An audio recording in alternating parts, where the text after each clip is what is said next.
아침마다 새롭고 늘 새로우니 주의 성실이 큼이라. 성실하신 주님. 오늘의 말씀은 출애굽기 6장 6절로 8절까지의 말씀입니다. 그러므로 이스라엘 자손에게 말하기를 나는 여호와라. 내가 애굽 사람의 무거운 짐 밑에서 너희를 빼내며 그들의 노역에서 너희를 건지며 편팔과 여러 큰 심판들로서 너희를 속량하여 너희를 내 백성으로 삼고 나는 너희의 하나님이 되리니 나는 애굽 사람의 무거운 짐 밑에서 너희를 빼낸 너희의 하나님 여호와인 줄 너희가 알지라. 내가 아브라함과 이삭과 야곱에게 주기로 맹세한 땅으로 너희를 인도하고 그 땅을 너희에게 주어 기업을 삼게 하리라. 나는 여호와라 하셨다 하라. 아멘. 좋은 아침입니다. 사랑하는 여러분, 우리는 어제까지 시편의 말씀, 시편 20편까지 말씀을 묵상했습니다. 오늘부터 다음 주에 이어 계속해서 우리는 또 하나의 책인 출애굽기를 묵상하기를 원합니다. 오늘은 출애굽기를 시작하며 우리가 왜 이 여정을 따라가야 하는가 하는 부분에서 오늘 출애굽기의 서론으로 하나님 말씀을 나누려고 합니다. 성경 전체를 하나의 긴 이야기라고 할 때 출애굽기는 그 이야기의 한 전환점입니다. 하나님의 백성이 비로소 하나님의 백성답게 불러냄을 받고 하나님의 손으로 직접 인도받는 이야기가 시작되기 때문이죠. 단지 애굽을 탈출한 것이 아니라 하나님께 나아가는 그런 여정이 시작되는 것이 바로 이 출애굽기의 특징입니다. 출애굽기에서 하나님은 단순히 고난 속에서 구해주신 분이 아닙니다. 하나님은 내가 너희 중에 거하겠다고 하시며 우리의 삶 깊은 속에 들어오기를 원하시죠. 그래서 출애굽기는 단순한 과거의 시간이 아니라 어쩌면 오늘 우리의 신앙의 여정을 비추는 거울이라고 말할 수 있습니다. 하나님께서 우리에게도 이렇게 말씀하십니다. 나는 너희를 죄에서 건져내었고 너희를 나의 백성으로 삼았으며 내가 너희 가운데 거할 것이다. 출애굽기에는 전체를 잇는 7개의 여정이 있습니다. 첫 번째는 출애굽기 1장부터 6장까지 고난과 탄식의 땅, 이스라엘 백성은 고난 중에 부르셨습니다. 그러나 하나님은 그 부르짖음을 기억하셨다고 기록합니다.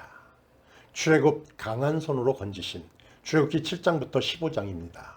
10가지 재앙을 통해 애굽을 심판하시고 홍해를 가르시며 구원의 길을 여시고 계시죠. 광야 믿음의 훈련장, 출애굽기 15장에서 18장 말씀입니다. 물이 없고 음식이 없어도 하나님은 만나와 반석의 물로 채우십니다. 광야는 믿음이 자라는 그런 장소가 되죠. 시내산 하나님과의 언약의 체결, 출애굽기 19장에서 24장 말씀이시죠. 하나님은 너희는 내 소유 제사장 나라 거룩한 백성이라고 부르시며 율법을 주시고 언약을 맺고 계십니다. 성막 하나님이 거하시기 시작하심, 출애굽기 25장으로 31장이죠. 하나님은 내가 그들 중에 거하리라 하시며 백성의 한가운데 장막으로 임하시려 준비하고 계십니다. 금송아지 실패와 중보의 은혜, 출애굽기 32장부터 34장. 백성은 하나님의 임재를 기다리지 못하고 금송아지를 만들고 있습니다.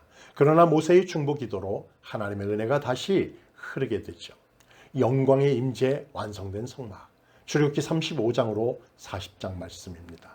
백성은 기쁨으로 헌신하고 성막이 완성됩니다. 그리고 하나님의 영광이 구름 가운데 임하죠. 이스라엘의 여정은 하나님이 함께 하시는 공동체로서의 완성입니다. 여러분, 출애굽기의 주제는 단순한 탈출이 아닙니다. 하나님은 내가 너희의 하나님이 되고 너희는 내 백성이 되리라고 말씀하십니다. 히브리어로 야다라는 말이 나옵니다. 너희가 알지어다. 이는 단순한 정보가 아니라 깊은 관계 속에서 체험적으로 알게 된다는 뜻이죠. 이것이 출애굽기의 핵심입니다. 하나님이 누구신지를 경험으로 알게 되는 삶의 여정. 하나님의 강한 손으로 우리를 구원하시고 말씀으로 우리를 세우시고 임재로 우리와 함께 살아오셨습니다. 출애굽기는 하나님이 우리 가운데 거하시기까지의 이야기입니다. 그러니 여러분, 이 여정을 함께 따라가며 우리의 삶 속에서도 하나님의 임재를 더욱 경험하게 되시는 그런 은혜가 있기를 원합니다. 사랑하는 여러분, 출애굽기는 3000년 전 고대의 먼 이야기가 아니라 오늘 우리의 삶 속에서 일어나고 있는 신앙의 출발점이자 동행의 과정입니다.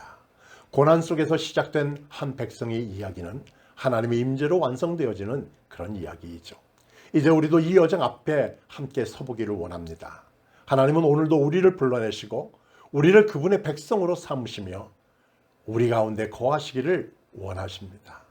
오늘도 하나님의 임재를 사모하는 마음으로 살아가는 그런 하루가 되기를 바랍니다. 오늘 하루도 하나님의 말씀을 마음에 새기며 아래와 같이 기도하며 승리하는 삶 사세요. 하나님이 누구신지를 더 깊이 체험적으로 알게 하옵소서. 고난의 자리에서 하나님의 구원하심을 기억하게 하옵소서. 하나님의 임재가 우리의 삶과 공동체 가운데 실제로 임하게 하옵소서. 예수님의 이름으로 기도하옵나이다. 아멘. 성실하신 주